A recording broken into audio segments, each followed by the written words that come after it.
Ces paroles le faisaient à nouveau dériver vers ce que lui avait exprimé sa maman, quelques jours auparavant. Juste avant de mourir. Eh bien, répondit le jeune homme totalement imprégné de la vision créée par cette question. Non, je n'ai pas entièrement réussi ma vie, parce que je n'ai jamais vraiment suivi ma voie. Celle de mon cœur. Car j'ai sans doute voulu ne pas décevoir ma famille en faisant un métier qui au final n'était pas fait pour moi. En quoi est-ce particulièrement important pour vous de suivre votre voie? En suivant ma voie et en faisant de ma passion mon métier, je décuple ma motivation et ma passion afin de créer une différence pour moi-même et pour les autres. Comment pourriez-vous reformuler cette rêverie en objectif concret? Je n'ai pas bien compris le sens de votre question, répondit le jeune homme.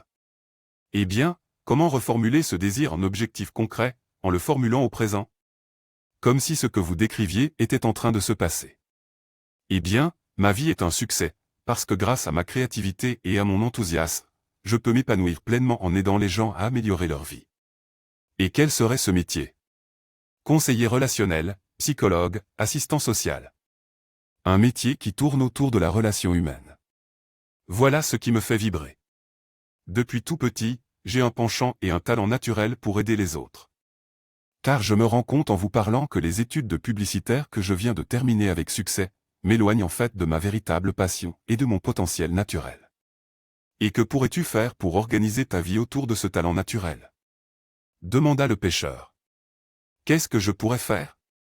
Peut-être commencer à me former au développement personnel. Cultiver ma passion. Apprendre. Par les livres, les séminaires. Tout en trouvant un travail à mi-temps en tant qu'infographiste. Cela me permettrait de gagner ma vie, tout en gardant un pied dans le développement personnel. Mais je ne suis pas sûr de pouvoir y arriver. Tu n'es pas sûr de pouvoir y arriver. Qu'est-ce qui pourrait t'en empêcher? Ma timidité, répondit le jeune adulte. Depuis tout petit, je suis une personne hypersensible au jugement d'autrui. Lorsque je dois prendre la parole en public, je me mets à trembler ou bien à sangloter. Je me porte pas l'eau.